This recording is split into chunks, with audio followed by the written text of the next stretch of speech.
नमस्ते। अच्छा, teaching exams में संस्कृत का सेक्शन, क्या ये एक बड़ी टेंशन है?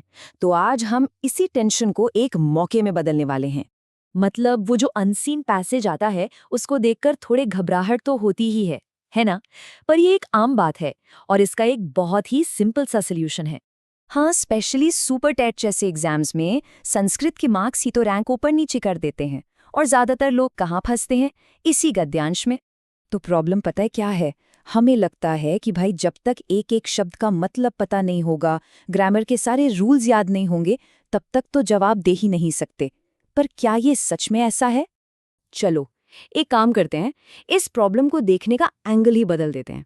एक ऐसी स्ट्रैटेजी अपनाते हैं जो सुनने में शायद थोड़ी अलग लगे पर है एकदम इफेक्टिव। देखिए, जैसा कि चंद्रा सर कहते हैं, गद्यांश को प्रॉब्लम की तरह मत देखो, ये तो एक मौका है। समझ लीजिए, ओपन बुक टेस्ट है, सारे जवाब तो आपके सामने ही लिखे हैं।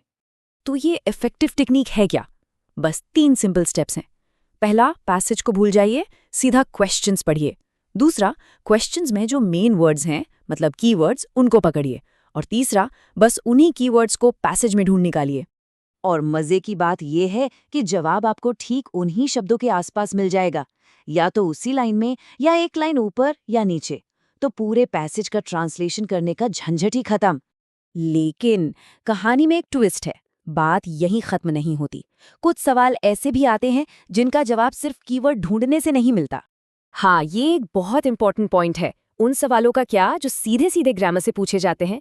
कीवर्ड वाली स्ट्रैटेजी तो पैसेज बेस्ड क्वेश्चंस के लिए कमाल है, पर ग्रामर के लिए हमें कुछ और चाहिए। यूजुअली पैसेज से जुड़े जो ग्रामर क्वेश्चंस होते हैं ना, वो इन्हीं 5 टॉपिक से आते हैं: प्रत्यय, संधि, समास, शब्द रूप और धातु रूप। आपको एक्सपर्ट नहीं बनना है, बस इनका बेसिक आइडिया होना चाहिए। और इन सब में से भी संधि को समझना सबसे जरूरी है।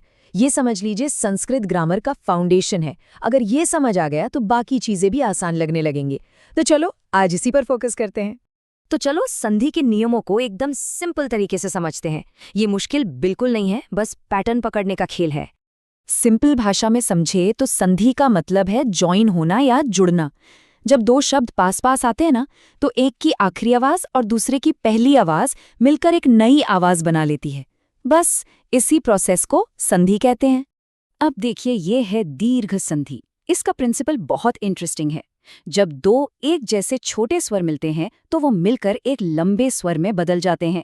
जैसे अ और अ मिलकर बन गया आ, ई और ई मिलकर ई। चलो एक एग्जाम्पल से समझते हैं। हमारे पास दो शब्द हैं, गुरु और उपदेशः। अब यहाँ ध्यान से देखिए, पहले शब्द गुरु के आखिर में क्या है? उ। और दूसरे शब्द उपदेशः की शुरुआत में क्या है? वो भी उ। तो दीर्घ संधि का रूल क्या कहता है? ये दोनों जुड़ जाएंगे। और देखिए रिजल्ट क्या हुआ। उ और उ मिलकर बन गया ऊ, और हमारा शब्द बन गया गुरुपुदेशः। यही है दीर्घ संधि का कमाल। चलो अब देखते हैं गुण संधि। यहाँ कहानी थोड़ी अलग है। यहाँ अलग अलग स्वर मिलकर एक बिल्कुल नई साउंड बनाते हैं। जैसे पहले एग्जाम्पल में देखिए, सुर का अ और इंद्रह का ई मिलकर ए बन गया और शब्द बना सुरेंद्रः। वैसे ही सूर्य का अ और उदया का उ मिलकर ओ बन गया सूर्योदयः। है ना इंटरेस्टिंग? तो अब तक हमने दो मेन टूल्स देख लिए हैं। एक पैसेज सॉल्व करने की स्मार्ट स्ट्रैटेजी और दूसरा ग्रामर की बेसिक अंडरस्टैंडिंग। तो आखिर में बात यह है कि संस्कृत में सक्सेस का कोई एक मैजिक फॉर्मूला नहीं है। ये दो पिलर्स पर खड़ा है। पहला पिलर एक स्मार्ट स्ट्रैटेजी, मतलब पहले क्वेश्चंस पढ़िए फिर कीवर्ड्स ढूंढिए। और दूसरा पिलर बेसिक ग्रामर, जिसमें संधि जैसे कोर कॉन्सेप्ट्स की समझ हो।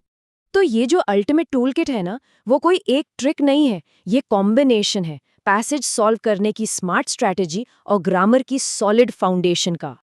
आज हमने संधि को समझा। अब सवाल ये है कि इस फाउंडेशन पर आगे क्या बनाना है। अगला टॉपिक प्रत्यय होगा, समास होगा या शब्द रूप। सीखने का ये सफर तो बस अभी शुरू हुआ है।